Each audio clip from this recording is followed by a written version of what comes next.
Welcome to పూరాలోకల్. Amarnath యాత్రకు వేలైంది. మంచు కొండల్లో కొలువు తీరిన ఆ పరమశివుని దర్శించుకునేందుకు ఎదురు చూస్తున్న భక్తులకు శుభవార్త.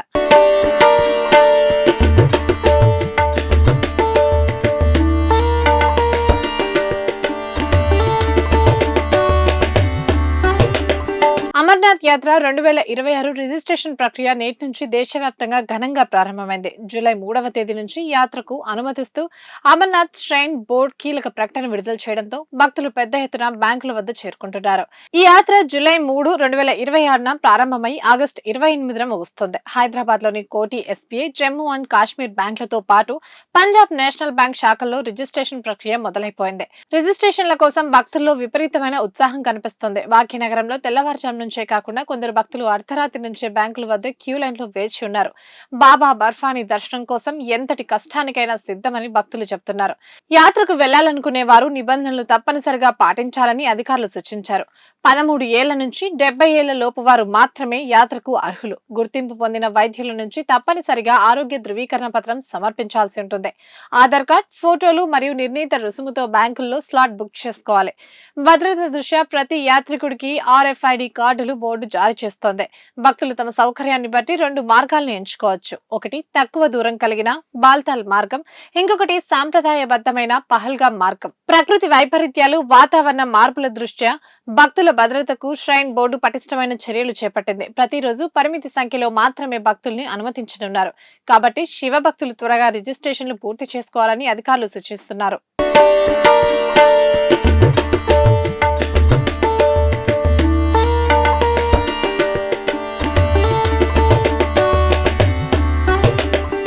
జై భోలేనాథ్. అమర్నాథ్ యాత్రకు ఈరోజే ఆన్లైన్ ప్రక్రియ చాలైంది. అదేవిధంగా మేము యాత్రకు వెళ్ళడం అనేది మా తోటి సోదరులందరూ 20-22 సంవత్సరాల నుంచి కంటిన్యూ వెళ్తున్నారు. నేను ఈసారి వెళ్ళడం 4వ సారి అవుతుంది.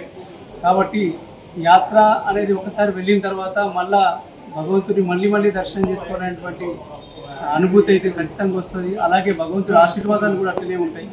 కాబట్టి నేను ఇది 4వ సారి. అక్కడికి వెళ్ళిన తర్వాత కూడా వాతావరణం అనేది చాలా చెప్పలేని విధంగా ఉంటుంది. మంచిగా ఉండొచ్చు, అప్పుడే చేంజ్ కావచ్చు, రకరకాలుగా ఉంటుంది. దాని అన్నిటికీ కూడా మనం ప్రిపేర్ అయిపోవాలా. యాత్రకు వెళ్ళే ముందు కనీసం 3-4 నెలల నుంచి అయినా కానీ వాకింగ్ కానీ ఎక్సర్సైజ్ అనేది కంపల్సరీ చేయాల్సి ఉంటుంది. కానీ ఈ యాత్రకు ఒక్కరిని నేను వెళ్ళి తిరిగి వస్తానేటువంటిది అనుకోకుండా గ్రూప్గా వెళ్ళడం అనేది మంచిది. కాబట్టి అక్కడ మన తెలంగాణ నుంచి కూడా అన్న సత్రాలు, మన భోజనాలు ఏర్పాటు చేయడం జరిగింది. అందరూ కూడా అక్కడ తెలుగులో బ్యానర్స్ చేపించి పెడతారు. అక్కడ మనకు అన్ని రకాలుగా సహకారం అనేది దొరుకుతుంది. జై జై సంబంధించిన షెడ్యూల్ ఈరోజు స్టార్ట్ అయింది. 15th నుంచి బ్యాంకుల్లో ఆన్లైన్ రిజిస్ట్రేషన్, ఆఫ్లైన్ రిజిస్ట్రేషన్ డైరెక్ట్గా తీసుకెళ్ళడానికి అవకాశం ఉంది. సో మేము ఫస్ట్ డే పోవడానికి రాత్రి నుంచి ఇక్కడ వెయిట్ చేస్తున్నాము. ఫస్ట్ డే పోవడానికి టోకెన్ ఇక్కడ బుక్ చేసుకోవాల్సి ఉంటుంది. ఎప్పుడైతే మేము ఈరోజు బుక్ చేసి ఫస్ట్ డే వస్తుందో జూలై 3 నుంచి యాత్ర స్టార్ట్ అవుతుంది. జూలై 3కు మాకందరికి 30 మంది టీం ఉంటుంది. మాకు Jammu Kashmir bank, SBI bank 2 గ్రూప్గా విడిపోయి మేము రాత్రి నుంచి వెయిట్ చేస్తున్నాము. అక్కడ 15 మంది, ఇక్కడ 15 మంది ఉన్నాము. మాది ఇంకా ఒక గంట సేపు అయితే కానీ మా స్టార్ట్ అవుతుంది. టికెట్ ఈరోజు వస్తే మాకు ఫస్ట్ డే పోవడానికి ఉంటుంది. మేము 22 సంవత్సరాల నుంచి రెగ్యులర్గా పోతున్నాము. ఈ 30 మంది టీం అంతా పోతున్నాము. అక్కడ పోయిన తర్వాత మమ్మల్ని చూసి వచ్చేవాళ్ళు చాలామంది ఉంటారు.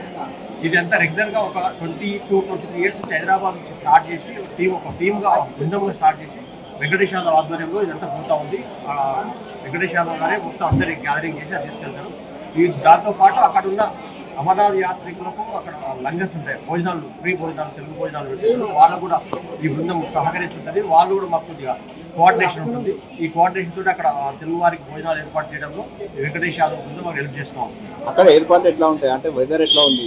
అమర్నాథ్ రావాలనుకునే వాళ్ళకి మీరు ఏమి చెప్పగలరు? వెదర్ అనేది ఇప్పుడు ఏం చెప్పలేము. వెదర్ ఎప్పటికీ ఎట్లా ఉంటుందో చెప్పలేని పరిస్థితి ఉంటుంది. అక్కడ ఏంటంటే మంచు కొండలు ఉండడము, ఎత్తైన కొండల్లో వెదర్ మేఘాలు రావడంతో వెదర్ సడన్గా మారుతూ ఉంటుంది. వాస్తవంగా జూలైలో ఎండాకాలం లేకుంటుంది. అక్కడ పోగానే ఒక గంట సేపట్లో వెదర్ చేంజ్ అవుతూ ఉంటుంది. వర్షం పడవచ్చు, ఎండ గట్టిగా రావచ్చు, కానీ చల్లగా ఉంటుంది వెదర్ మాత్రం. మొత్తం మంచు కురుస్తూ ఉంటుంది. సో కంపల్సరీ ప్రికాషన్స్ తీసుకొని పోవాల్సి ఉంటుంది.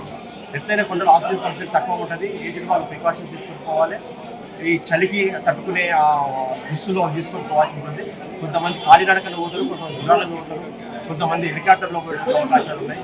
ఇవి అన్ని చూసుకొని ముందు ప్రీ ప్లాన్డ్గా బృందంగా ఏర్పాటు చేసుకుని పోవడం మంచిది. ఇక్కడ అమర్నాథ్ యాత్రకు ఇక్కడ జమ్మూ బ్యాంక్ నుంచి ఇక్కడ కార్డు ఇవ్వడం జరుగుతుంది. ఈ రోజు నుంచి అమర్నాథ్ యాత్రకులు పోయేటోళ్లకు ఇక్కడ కార్డు రిజిస్ట్రేషన్ చేసుకోవాల్సి ఉంటుంది. నేను గత 22 ఏళ్ళ నుంచి పోతున్నాను. ఇప్పుడు ఫస్ట్ డే మేము అక్కడ అమర్నాథ్ యాత్ర ఫస్ట్ డే రోజు ఉంటాం. అక్కడ మేము ఒక 30 మంది కలిసి వెళ్తాం. జై అమర్నాథ్ బాబాకి జై.